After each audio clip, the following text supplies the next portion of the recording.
Alright, kiddo, where were we? I believe we were in the hands of 3 monstrous trolls. So, let's see. So Bilbo's up in a bush, with his clothes and his skin torn, not daring to move for fear that they should hear him. It was just then that Gandalf came back. But no one saw him. The trolls had just decided to roast the dwarves now and eat them later. That was Bert's idea, and after a lot of argument, they had all agreed to it.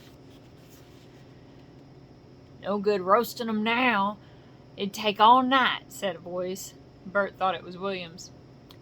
"Don't start that argument all over again, Bill," he said. Dagnabbit, I forgot the accent. Hang on. "Don't start the argument all over again, Bill," he said, "or it will take all night." "Who's a-arguing?" said William, who thought it was Bert that had spoken. "You are." "You're a liar," said William, and so the argument began all over again. In the end, they decided to mince them fine and boil them. So they got a great black pot, and they took out their knives. "No good boiling 'em. We ain't got no water, and it's a long way to the well and all," said a voice. Bert and William thought it was Tom's. "Shut up," said they, "or we'll never have it done, and you can fetch the water yourself if you say any more." "Shut up yourself," said Tom, who thought it was William's voice. "Who's arguing but you, I'd like to know?"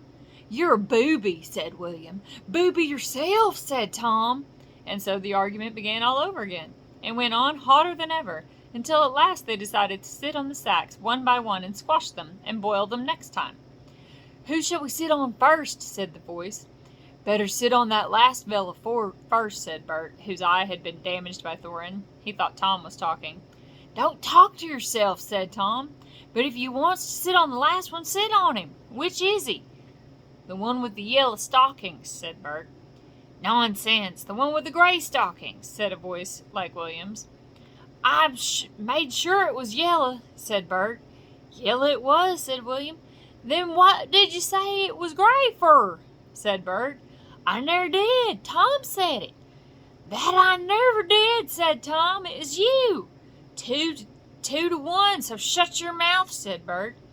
"Who you talking to?" said William. "Now stop it," said Tom and Bert together. "The night's getting on and dawn comes early. Let's get on with it." "Dawn take you all and be stoned to you," said a voice that sounded like, dagnabbit. "Dawn take you all and be stoned to you," said a voice that sounded like William's, but it wasn't. For just at that moment the light came over the hill, and there was a mighty twitter in the branches. William never spoke, for he stood turned to stone as he stooped, and Bert and Tom were stuck like rocks as they looked at him. And there they stand to this day, all alone unless the birds perch on them. For trolls, as you probably know, must be underground before dawn, or they go back to the stuff of the mountains they are made of, and never move again. That is what had happened to Bert and Tom and William.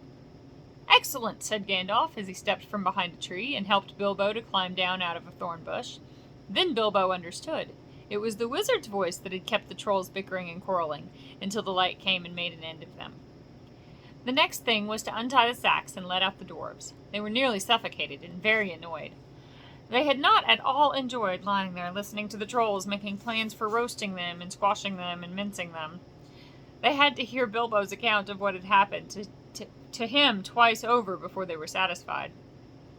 "Silly time to go practicing pinching and pocket picking," said Bomber, "when what we wanted was fire and food." "And that's just what you wouldn't have got of these fellows without a struggle in any case.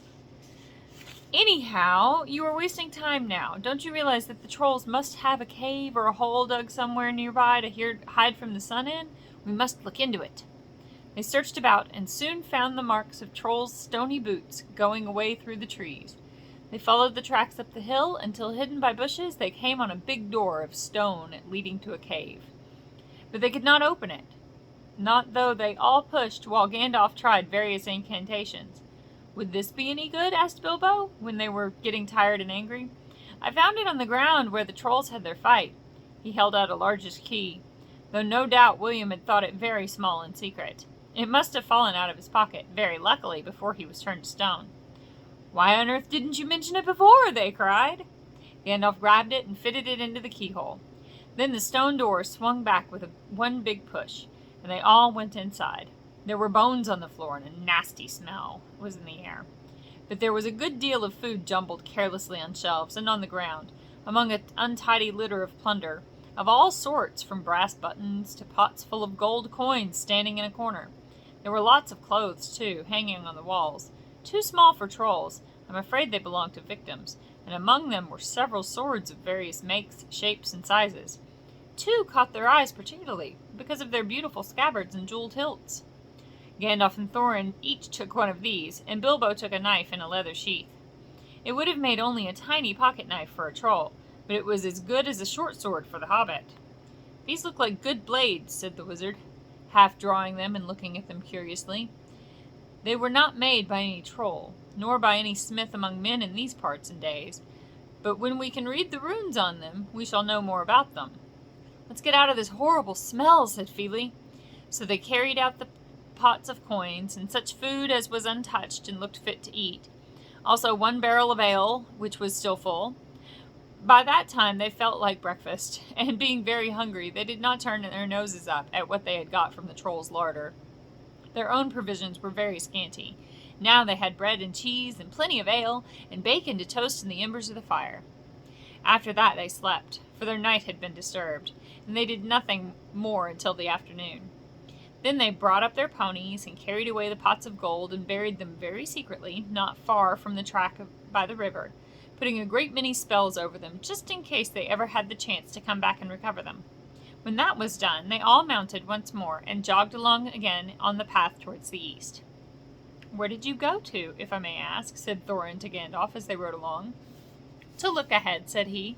"And what brought you back in the nick of time?" "Looking behind," said he. "Exactly," said Thorin. "But could you be more plain?" "I went on to spy out our road.